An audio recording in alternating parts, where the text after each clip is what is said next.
నమస్కారం. సిక్కోల హృదయ స్పందన న్యూస్కి స్వాగతం. నేను మీ సంతోష్. ముందుగా ఈనాటి వార్తల్లోని వివరాలు ఇలా ఉన్నాయి. కోడి రామ్మూర్తి నిర్మాణం పనులను వేగవంతం చేయాలని జిల్లా కలెక్టర్ స్వప్నిల్ దినకర్ పుణ్కర్ ఆదేశించారు. కోడి రామ్మూర్తి మైదానం నిర్మాణం పనులను మంగళవారం ఆయన పరిశీలించారు. వర్షం కారణంగా పనులు ఇంకా ప్రారంభించలేదని కాంట్రాక్టర్ కలెక్టర్కు వివరించగా పనులకు సంబంధించి ఏ మెటీరియల్ ఎక్కడి నుండి వస్తున్నది తెలియజేయాలని ఏఈని ఆదేశించారు. లేబర్ ఎక్కడి నుండి వస్తున్నారని ఆయన అడగగా ఒడిశా నుండి వస్తున్నట్లు చెప్పగా పని వారికి సంబంధించిన వారి ప్రయాణ వివరాలను సేకరించాలని ఏఈని ఆదేశించారు. పెద్ద వర్షం పడితే తప్ప పనులు ఆపకూడదన్నారు. ఈ భవనంలో ఏ పనులు జరుగుతాయని ఆయన అడగగా సీలింగ్, ప్లాస్టింగ్, బ్రిక్ వర్క్స్ ఉందని, భవనంపై మరో ఫ్లోర్ వేస్తామని ఆర్ఎండ్బి జాన్ సుధాకర్ ఆయనకు వివరించారు. ఇసుక, ఇటుక, సిమెంట్ ఎంత అవసరమో తెలియజేయాలన్నారు. ప్లాస్టింగ్, బ్రిక్ వర్క్ ఎన్ని రోజులు పడుతుందని ఆయన అడగగా 4 రోజులు పడుతుందని ఏఈ చెప్పారు. ప్రతిరోజు ఏ పని ఎంత జరుగుతుందో తెలియజేయాలని డిఈఈ గణపతిరావును ఆదేశించారు.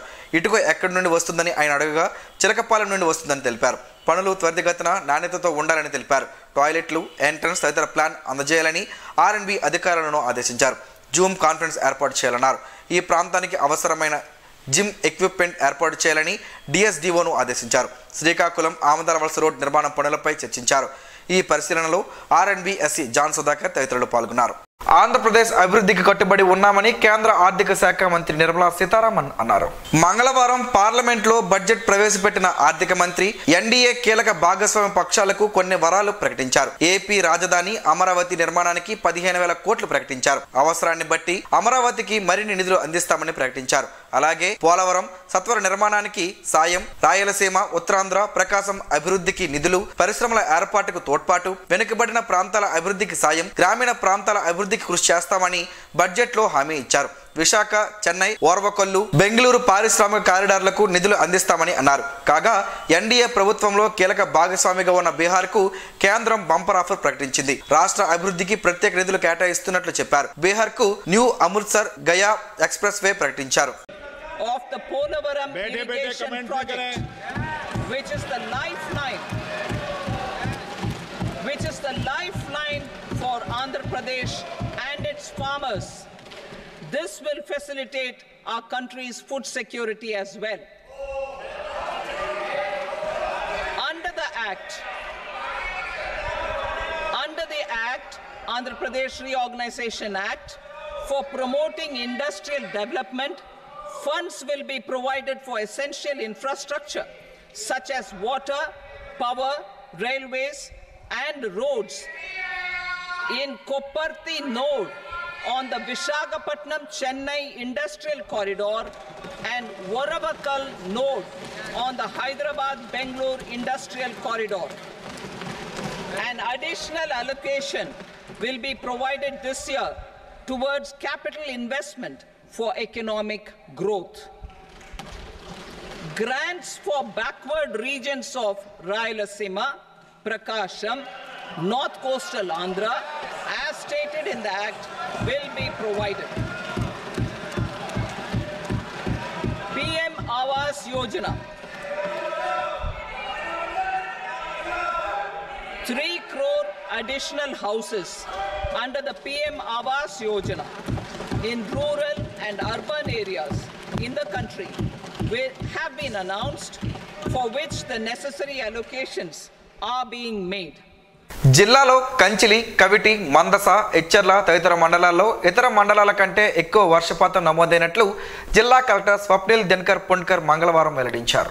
జిల్లాలో నాగావళి, వంశధార నదులు ఉన్న నేపథ్యంలో ఎగువ ప్రాంతాల నుండి వచ్చే నీరు 5,000 క్యూసెక్ల వరకు వచ్చినట్లు ఆయన వివరించారు. నదుల వలన ఎక్కడా ఎలాంటి నష్టం వాటిల్లలేదని తెలిపారు. కాలువల వద్ద లోతట్టు ప్రాంతాల్లో ఉన్న వరి పంట పొలాలు సుమారు 150 ఎకరాల వరకు ముంపుకు గురైందని సమాచారం వచ్చిందని, దీనికి సంబంధించి ప్రభుత్వానికి తెలియజేస్తామన్నారు. 6 గృహాలు డ్యామేజ్ అయ్యాయని, కొన్ని రోడ్లు పాడయ్యాయని, ఎలక్ట్రికల్ 5 లక్షల రూపాయల వరకు పోల్స్ కు ఖర్చు అవుతుందని చెప్పారు. జిల్లా యంత్రాంగం అంతా పకడ్బందీగా ఉండడం వలన ఆయా కేంద్రాల్లో యంత్రాంగం ఉండి ప్రజలను అప్రమత్తం చేయడం వలన ఎలాంటి మానవ, పశువులను నష్టపోలేదని, సముద్రంలో చేపల వేటకు వెళ్లే మత్స్యకారులను నష్టపోలేదన్నారు. మత్స్యకారులకు సముద్రంలో చేపల వేటకు వెళ్లరాదని సూచించినట్లు చెప్పారు. ప్రతి శుక్రవారం ప్రతి ఇంటిని శుభ్రపరిచే కార్యక్రమాలు చేపడుతున్నట్లు చెప్పారు. ఇందుకు సంబంధించి సచివాలయ సిబ్బంది, మలేరియా సిబ్బంది ఇంటింటికి వెళ్లి మలేరియా, డెంగ్యూ వంటి వాటిపై తెలియజేస్తున్నట్లు చెప్పారు. ఇందుకు ప్రజల నుండి మంచి రెస్పాన్స్ వస్తుందన్నారు. ఇళ్లలో ఉండే ఫ్రిడ్జ్లకు వెనుక భాగంలో ఉండే బాక్సులు, కూలర్లు, ఇంటిపైన ఇంటి బయట పనికిరాని వస్తువులలో నీరు నిల్వ లేకుండా చూసుకోవాలని కోరారు. ఎప్పటికప్పుడు శుభ్రం చేసుకోవాలని, మలేరియా, డెంగ్యూలు మురుగు కాలువలో కాకుండా మంచినీరు, వర్షపు నీళ్ళలోనే జన్మిస్తాయని చెప్పారు. ప్రజలంతా మున్సిపల్ మలేరియా సిబ్బందికి సహకరించి డెంగ్యూ, మలేరియా రాకుండా నివారించేందుకు సహకరించాలని ఆయన కోరారు. ఆర్థిక మంత్రి ప్రవేశపెట్టిన బడ్జెట్ అన్ని వర్గాలకు అనుకూలంగా ఉందని కేంద్ర మంత్రి కింజరాపు రామ్మోహన్ నాయుడు అన్నారు. పార్లమెంట్లోని బడ్జెట్ సమావేశం అనంతరం ఢిల్లీలోని టీడీపీ కార్యాలయంలో కేంద్ర మంత్రి కింజరాపు రామ్మోహన్ నాయుడు ఆంధ్రప్రదేశ్ కూటమి ఎంపీలతో కలిసి నిర్వహించిన మీడియా సమావేశంలో ఆయన మాట్లాడారు. ఆంధ్రప్రదేశ్ రాష్ట్ర ప్రజలు ముఖ్యమంత్రి చంద్రబాబు నాయుడు, ఆంధ్రప్రదేశ్ రాష్ట్ర ఉప ముఖ్యమంత్రి కొణిదెల పవన్ కళ్యాణ్ మీద పెట్టుకున్న నమ్మకాన్ని 100% నెరవేర్చిన కేంద్ర ప్రభుత్వానికి, ప్రధాన మంత్రికి, ఆర్థిక మంత్రికి, తెలుగుదేశం, జనసేన, బీజేపీ కూటమి పార్టీల తరపున అలాగే 5 కోట్ల ఆంధ్రుల తరపున ప్రత్యేక కృతజ్ఞతలు తెలిపారు. కార్యక్రమంలో టీడీపీ ఎంపీలు ఉన్నారు. వంశధార కుడి కాలువ గండిపడి వరినేట మునిగిన రైతులకు ఎకరాకు 25,000 రూపాయలు నష్టపరిహారం ఇవ్వాలని సిపిఎం పార్టీ జిల్లా కార్యదర్శి డి గోవిందరావు, జిల్లా కార్యదర్శి వర్గ సభ్యులు బి కృష్ణమూర్తి, సిపిఎం పార్టీ నాయకులు వెలమల రమణారావు ప్రభుత్వానికి డిమాండ్ చేశారు. మంగళవారం సిపిఎం ప్రతినిధి బృందం సరుబుజ్జిలి మండలం వంశధార కుడి కాలువ గండిపడి వరినేట మునిగిన పొలాలను పరిశీలించారు. గత 10 సంవత్సరాలుగా టీడీపీ, వైసీపీ ప్రభుత్వాలు నిర్లక్ష్యం కారణంగా పూడికలు తీయకపోవడంతో, షట్టులు పాడైపోవడంతో, కాలువ పూర్తిగా చెడిపోవడంతో కూడికలు గండిపడిందన్నారు. ఈ గండి ప్రభుత్వ తాలూకా నిర్లక్ష్యానికి ఓ చిహ్నమని వారు విమర్శించారు. గుర్రపు డెక్కల కూడికలు తీయలేదని, వారు షట్టర్లు పూర్తిగా పాడైపోయినవని, పాడైపోయిన షట్టర్లు స్థానంలో కొత్త షట్టర్లు వేయకపోవడంతో కాలువకు గండిపడిందన్నారు. ఇసుకలపాలెం, శ్యామలాపురం, కాగితాపల్లి, వీరభద్రపురం, లొద్దలపేట, శాస్త్రులపేట గ్రామాలు వరినేట మునిగిందని వారు తెలిపారు. కుడి కాలువ గండితో రైతాంగానికి తీవ్ర నష్టం వాటిల్లిందని ఆవేదన వ్యక్తం చేశారు. కాలువలకు షట్టులు బిగించి ఆధునీకరణ చేయాలని వారు డిమాండ్ చేశారు. కౌలు రైతులకు న్యాయం చేయాలని డిమాండ్ చేశారు. కౌలు రైతు నాయకులు టి ధనుంజయ నాయుడు, తొలగాపు భాస్కర్ రావు, సిఐటియు నాయకులు అదపాక రామస్వామి తదితరులు పాల్గొన్నారు. ప్రతినిధి బృందం వద్ద రైతులు తమ గోడును వెలగెక్కారు. ఆర్థిక శాఖ మంత్రి నిర్మలా సీతారామన్ ప్రవేశపెట్టిన బడ్జెట్ అన్ని వర్గాల వారికి అనుకూలంగా ఉందని జిల్లా అధ్యక్షుడు కలమట వెంకటరమణ అన్నారు. ఈ మేరకు ఆయన ఒక ప్రకటన విడుదల చేశారు. ఒక సమర్థుడి చేతిలో రాష్ట్రం ఉంటే కేంద్ర ప్రభుత్వ బడ్జెట్ ఆనందదాయకంగా ఉంటుంది అనడానికి నిదర్శనమే ఈ రోజు కేంద్ర ప్రభుత్వం ప్రవేశపెట్టిన బడ్జెట్ లో ఆంధ్రప్రదేశ్ రాష్ట్రానికి చూపించిన చొరవ అని గుర్తు చేశారు. ఈ రోజు ఆంధ్రప్రదేశ్ రాష్ట్రానికి ఒక శుభదినం, ఒక శుభ పరిణామం. కృష్ణార్జుల కలయికలాగా చంద్రబాబు నాయుడు, పవన్ కళ్యాణ్ల కలయికలో మరి బీజేపీ తోడవడం వల్ల ఈరోజు కేంద్ర ప్రభుత్వం ప్రవేశపెట్టిన బడ్జెట్లో అమరావతి రాజధానికి 15,000 కోట్ల రూపాయలు మరి ప్రకటించడం అనేది చాలా హర్షదాయకమైన విషయం. 15,000 కోట్లకు కాదు, ఇంకా కావాల్సినంత నిధులు ఇస్తామని చెప్పడం, అలాగే పోలవరానికి మరి పోలవరం ముందుకు తీసుకెళ్ళడానికి కావాల్సిన నిధులు కూడా కేటాయిస్తామనడం, అలాగే ఏదైతే మరి వెనుకబడిన జిల్లాలైనటువంటి రాయలసీమ, ఉత్తరాంధ్ర జిల్లాలో ముఖ్యంగా శ్రీకాకుళం జిల్లా కూడా దానిలో ఉంది. మరి జిల్లాకు కూడా ప్రత్యేక ప్యాకేజ్ నిధులు కేటాయిస్తామన్నాం. అలాగే చెన్నై, విశాఖపట్నం మరి ఇండస్ట్రియల్ కారిడార్ కూడా అభివృద్ధి చేయడానికి సుముఖంగా ఉన్నామని చెప్పి ఈరోజు కేంద్ర బడ్జెట్లో మరి పెట్టడం అనేది చాలా మంచి పరిణామం, శుభ పరిణామం. అలాగే విశాఖ ఉక్కు ఆంధ్రుల హక్కు అని మనందరం పోరాడాం. దానికి కూడా ఈ విశాఖ ఉక్కుకు కూడా 620 కోట్లు మరి ప్రకటించడం అనేది చాలా హర్షదాయకమైన. నగరంలోని 7 రోడ్ల కూడలి, పాత బస్టాండ్ ప్రాంతాల్లో గుండు శంకర్ ఆధ్వర్యంలో నడుస్తున్న అన్నా క్యాంటీన్ నిరంతరాయంగా కొనసాగుతోంది. ఆకలి బాధ తెలిసిన సామాన్యుల గుండు శంకర్ పేద ప్రజలకు అండగా నిలిచారు. సొంత ఖర్చులతో అన్నా క్యాంటీన్ ద్వారా భోజనం అందించే మహత్తర కార్యక్రమానికి శ్రీకారం చుట్టారు. ఆ నిత్య నారాయణ సేవ నేడు 460 రోజులకు చేరుకుంది. ప్రభుత్వ అన్నా క్యాంటీన్ ప్రారంభం చేసే వరకు ఈ కార్యక్రమం జరుగుతుందని శంకర్ ఇచ్చిన మాటలను తప్పకుండా, నాణ్యతలో రాజీ పడకుండా, అడిగిన వారికి లేదనకుండా ప్రతిరోజు అన్నార్తుల ఆకలి తీరుస్తున్నారు. మధ్యవర్తిత్వం ద్వారా కేసులు మొదటిలోనే రాజీ చేయవచ్చని జిల్లా న్యాయ సేవాధికార సంస్థ కార్యదర్శి ఆర్ సన్యాస్ నాయుడు తెలిపారు. ఈ మేరకు మంగళవారం రాష్ట్ర న్యాయ సేవాధికార సంస్థ ఆదేశాల మేరకు జిల్లా ప్రధాన న్యాయమూర్తి సూచనలతో రణస్థలం గ్రామంలో న్యాయ అవగాహన సదస్సు నిర్వహించారు. ఈ సందర్భంగా ఆయన మాట్లాడుతూ ప్రజలలో న్యాయ అవగాహన తప్పనిసరి అని హితవు పలికారు. మధ్యవర్తిత్వం వలన ప్రజల సమయం, కోర్టు ఫీజుల నుండి త్వరితగతిన పరిష్కారం పొందుతారని తెలిపారు. అలాగే ప్రజలకు న్యాయపరమైన అవగాహన తప్పనిసరిగా ఉండాలని, చట్టాలు తెలియకపోవడం వలన మనం తప్పులు చేయడానికి ఆస్కారం ప్రచారం ఉంటుందన్నారు. ఈ కార్యక్రమంలో భాగంగా డీసీపీఓ కేవీ రమణ తదితరులు పాల్గొన్నారు. నగరంలోని స్థానిక జిల్లా పరిషత్ శ్రీ సత్యసాయి పాఠశాలలో వ్యక్తిత్వ వికాసంపై అవగాహన కార్యక్రమాన్ని ప్రధాన ఉపాధ్యాయులు పట్నాయకుని ఆశలత, డైరెక్టర్ మధుసూదన్ సహకారంతో మంగళవారం నిర్వహించారు. JCI zone trainer JC Dusi Santosh, Srikakulam main ఉపాధ్యక్షుడు JC Urlam Sivateja, JCI Srikakulam sun risers ఆధ్వర్యంలో వ్యక్తిత్వ వికాసంపై అవగాహన కార్యక్రమాన్ని ప్రారంభించారు. విద్యార్థులను ఉద్దేశించి zone trainer JC Dusi Santosh మాట్లాడుతూ విద్యార్థి దశ నుండే నాయకత్వ లక్షణాలను విద్యార్థులంతా అలవర్చుకోవాలని, తోటివారిని, తల్లిదండ్రులను, గురువులను, పెద్దలను గౌరవించి అటు చదువుతో పాటు క్రీడలలోనూ సాంస్కృతిక రంగంలోనూ రాణించాలని అన్నారు. సమాజంలో మనకంటూ ప్రత్యేకమైన స్థానాన్ని సంపాదించుకోవాలని, చిన్ననాటి నుండే సమాజ సేవలో తన వంతు పాత్ర పోషించాలని, గురువులు చెప్పే పాఠాలను, సూచనలను పాటిస్తే ప్రతి విద్యార్థి ఉన్నతమైన స్థానంలో నిలుస్తారన్నారు. ఈ కార్యక్రమంలో శ్రీకాకుళం మెయిన్ ఉపాధ్యక్షులు ఉర్లం శివతేజ, పాఠశాల ప్రధాన ఉపాధ్యాయురాలు ఆశాలత, శ్రీ సత్యసాయి పాఠశాల ఉపాధ్యాయులు, విద్యార్థులు పాల్గొన్నారు. ఇచ్చర్లలోని జిల్లా ఆర్మ్ రిజర్వ్ పోలీస్ కార్యాలయాన్ని సోమవారం సాయంత్రం జిల్లా ఎస్పీ కేవీ మహేశ్వర్ రెడ్డి ఆకస్మికంగా తనిఖీ చేసి కార్యాలయంలో వివిధ విభాగాల పనితీరు, సిబ్బంది వివరాలు పరిశీలించారు. ఈ క్రమంలో ముందుగా ఏఆర్ అడ్మినిస్ట్రేటివ్ కార్యాలయం, ఆయుధగారం, మోటార్ ట్రాన్స్పోర్ట్ విభాగం, బాంబ్ డిస్పోజల్, డాగ్ స్క్వాడ్ గదులు, గ్యాస్ గోడౌన్స్, వ్యాయామశాల తదితర విభాగాలను పరిశీలించి విభాగాల రికార్డులు నిర్వహణపై ఆరా తీశారు. ఈ సందర్భంగా జిల్లా ఎస్పీ ఆయుధాలు, వాహనాలు, పోలీస్ జాగిలాలు నిర్వహణ, తీసుకుంటున్న చర్యల గురించి అడిగి తెలుసుకున్నారు. వాహనాలను ఎప్పటికప్పుడు శుభ్రం చేసుకోవాలని సూచించారు. పోలీస్ జాగిలాల ఆరోగ్యంపై శ్రద్ధ వహించి వాటి రక్షణకు తగు చర్యలు తీసుకోవాలన్నారు. పరిసరాలను ఎప్పటికప్పుడు పరిశుభ్రం చేసుకోవాలన్నారు. ఎస్పీ వెంట డిఎస్పీ ఎల్ శేషాద్రి, ఆర్ఐలు సురేష్, నరసింగరావు, అధికారులు, సిబ్బంది ఉన్నారు. పొన్నాడలోని ప్రాథమిక ఆరోగ్య కేంద్రాన్ని డిఎల్ఎస్ఏ కార్యదర్శి సన్యాసి నాయుడు ఆకస్మికంగా తనిఖీ చేపట్టారు. ఈ సందర్భంగా ఆయన మాట్లాడుతూ సమాజంలో ఆడపిల్లలపై పురిటిలో ఉన్నప్పటి నుండే వారిపై దాడులు జరుగుతున్నాయని, ఆడపిల్ల అని తెలిస్తే పురిటిలోనూ, పుట్టిన తరువాత చంపివేయడం జరుగుతుందని, ఎందుకంటే వారిపై ఉన్న చిన్న చూపు అని, ఇలా కొనసాగిస్తే రాబోయే కాలంలో ఆడపిల్లలని తగ్గుముఖం పడతారని, ప్రకృతి వైపరీత్యం జరుగుతుందని తెలిపారు. కనుక పిహెచ్సిలలో పనిచేసే ఆశా వర్కర్స్, ఏఎన్ఎంలు ప్రజల వద్దకు వెళ్ళేటప్పుడు వారికి తెలియజేయాల్సిన బాధ్యత ఎంతైనా ఉందని తెలిపారు. అందుకే ప్రభుత్వం గర్భస్థు లింగ నిర్ధారణ పరీక్షలను చేయడం నేరమని చట్టం చేసిందన్నారు.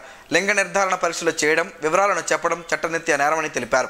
కార్యదర్శి వెంట ప్రముఖ న్యాయవాది Gedela Indraprasad, medical officer Soumya, MPHEO Jagannatharao ఉన్నారు. కేంద్ర ప్రభుత్వం మంగళవారం పార్లమెంట్లో ప్రవేశపెట్టిన బడ్జెట్ ప్రజా ఆకాంక్షలు నెరవేరే బడ్జెట్ అని భాజపా శ్రీకాకుళం జిల్లా అధ్యక్షుడు బిర్లంగి ఉమామహేశ్వరరావు అన్నారు. ఈ మేరకు ఆయన ఒక ప్రకటన విడుదల చేశారు. వికసిత్ భారత్ ఏర్పాటుకు అవసరమైన రోడ్డు మ్యాప్ ఈ బడ్జెట్ ద్వారా ప్రధాని నరేంద్ర మోడీ ప్రభుత్వం బాటలు వేసినట్టు కనిపిస్తుందని హర్షం వ్యక్తం చేశారు. దేశంలోని అన్ని వర్గాల ప్రజలకు చేరువ అయ్యేలా సమ్మిళిత బడ్జెట్ కేంద్రం ప్రభుత్వం రూపొందించిందని తెలిపారు. మహిళలు, యువత, రైతులు ఇలా అన్ని వర్గాలకు ఊతం ఇచ్చేలా కేటాయింపులు చేశారన్నారు. అలాగే బీజేపీ జాతీయ కౌన్సిల్ సభ్యుడు చల్లా వెంకటేశ్వరరావు ఒక ప్రకటన విడుదల చేస్తూ ఈరోజు కేంద్ర ఆర్థిక శాఖ మంత్రి నిర్మలా సీతారామన్ ప్రవేశపెట్టిన బడ్జెట్లో ఉత్తరాంధ్ర, రాయలసీమ, ప్రకాశం జిల్లాలకు ప్రత్యేక వెనుకబడిన ప్రాంతాల అభివృద్ధి నిధులు, రాజధాని అమరావతి నిర్మాణం కోసం 15,000 కోట్ల నిధులు కేటాయించడం ఆనందంగా ఉందని తెలిపారు. విద్యుత్ భద్రతా ప్రమాణాలు పాటిస్తూ ప్రమాదాలను నివారిద్దామని విద్యుత్ వినియోగదారులకు AP EPDCL superintendent engineer N Krishnamurthy పిలుపునిచ్చారు. భారీ వర్షాలు, గాలులు ఉన్నప్పుడు ప్రజలు విద్యుత్ ప్రమాదాలకు గురికాకుండా తగిన జాగ్రత్తలు తీసుకోవాలన్నారు. తుఫాన్ సమయంలో మీ ఇంటి గృహోపకరణాల స్విచ్లను ఆఫ్ మోడ్లో ఉంచాలని, ఇంటి లోపల కరెంట్ స్విచ్ బోర్డులో స్విచ్లను తడి చేతులతో ఆన్, ఆఫ్ చేయరాదన్నారు.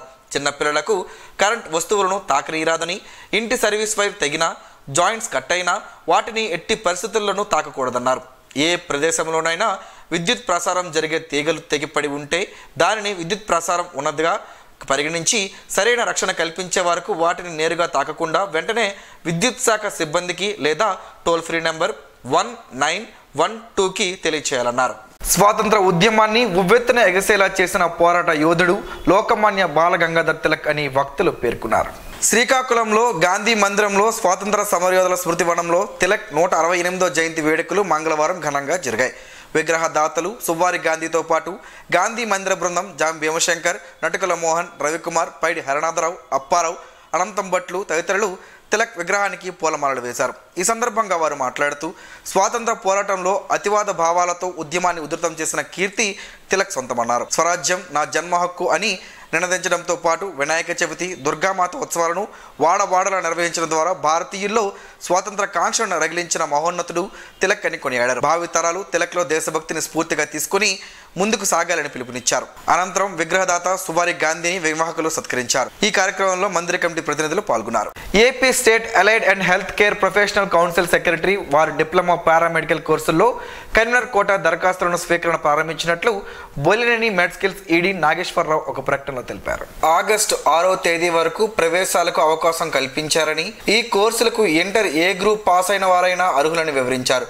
కోర్సు పూర్తి చేసిన వారికి ప్రభుత్వ, ప్రైవేట్ సంస్థలలో ఉద్యోగ అవకాశాలు ఉంటాయని చెప్పారు. తమ కళాశాలలో మేనేజ్మెంట్ కోటా సీట్లు అందుబాటులో ఉన్నాయని, ఆసక్తి గల విద్యార్థులు ధ్రువపత్రాలతో హాజరు కావాలని, పూర్తి వివరాలకు 79995013 నంబర్కు సంప్రదించాలని సూచించారు. బూడిద గుమ్మడికాయలతో పలు ఆరోగ్య ప్రయోజనాలు ఉన్నాయని ఆరోగ్య నిపుణులు చెబుతున్నారు. ఆ వివరాలేంటో ఈరోజు ప్రసారమయ్యే ఆరోగ్యమే మహాభాగ్యంలో తెలుసుకుందాం.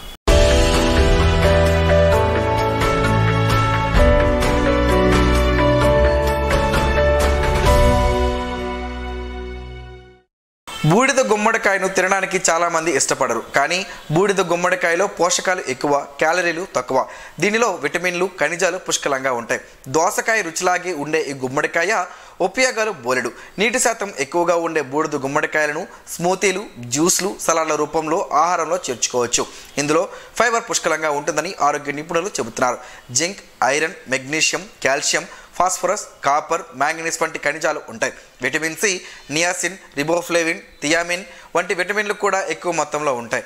ఇంకా ఆల్కలాయిడ్లు, టానిన్లు, గ్లైకోసైడ్లు, ఫినాల్స్, ఫ్లావనాయిడ్లు వంటి ఫైటోకెమికల్స్ కూడా అధికంగా ఉంటాయి. ఆహారంలో భాగం చేసుకోవడం వల్ల శరీరంలో చెడు కొవ్వు చేరనీయకుండా కాపాడుతుంది. తరచూ తినడం వల్ల జ్ఞాపక శక్తి పెరుగుతుంది. దీనిలో ఉండే ఫోలెట్ పుట్టుకతో వచ్చే లోపాలను నివారించడానికి కూడా సహాయపడుతుంది. ఇందులో ఉండే యాంటీ ఇన్ఫ్లమేటరీ, యాంటీ మైక్రోబైల్ లక్షణాలు రోగ నిరోధక శక్తిని పెంచేందుకు ఎంతగానో సహాయపడతాయి. మధుమేహ బాధితుల శరీరంలోని చక్కెర స్థాయిలను నియంత్రణలో ఉంచుతుంది. క్షయ, రక్తహీనతను తగ్గించడానికి సహాయపడుతుంది. పేగుల కదలికలను నియంత్రించడంలో సహాయపడుతుంది. ఆంత్రము, చిన్న ప్రేవులు లేక పెద్ద ప్రేవుల్లోని అసౌకర్యాన్ని తగ్గిస్తాయి. పీచు, పొటాషియం ఉండడం వల్ల అధిక రక్తపోటు నిరోధిస్తుంది. మూత్రపిండాల్లో రాళ్ళు ఏర్పడడాన్ని కూడా నిరోధిస్తుంది. కంటి చూపు మెరుగుపడడానికి తోడ్పడుతుంది. ఇందులో ఉండే యాంటీ ఆక్సిడెంట్స్, విటమిన్ సి కాలేయ ఆరోగ్యాన్ని కాపాడుతాయి. జుట్టు పెరుగుదలకు సహాయపడుతుంది. అయితే జలుబు, ఆస్తమా, సైనసైటిస్ సమస్యలు ఉన్నవారు వీటిని తీసుకోకపోవడం మంచిదని, ఎందుకంటే దీనిలో శరీరాన్ని చల్లబరిచే గుణాలు ఉంటాయని ఆరోగ్య నిపుణులు చెబుతున్నారు.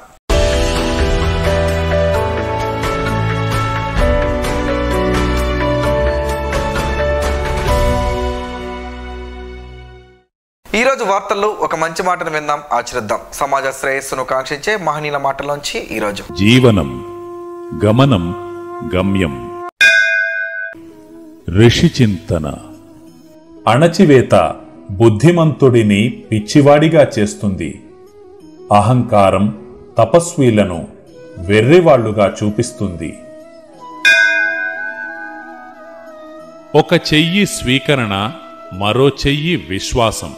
ఆ రెండూ కలిపితే నమస్కారం అగును. ఆ నమస్కారమే సంస్కారమునకు ఆస్కారం అగును. ఓం శ్రీ గాయత్ర్యై నమః. స్పందన ప్రేక్షకుల కోసం స్పందన న్యూస్ని ఇప్పుడు యూట్యూబ్లో అందుబాటులో ఉంచడమైంది. HDV స్పేస్ స్పందన అని టైప్ చేసి వీక్షకులు తమ అనుకూలమైన సమయంలో న్యూస్ని వీక్షించగలరు. ఈ వార్తలు ఇంతటితో సమాప్తం. మరలా ప్రసారం అయ్యే స్పందన న్యూస్లో కలుసుకుందాం. అంతవరకు సెలవు. నమస్కారం. మీ మాటే మా బాట.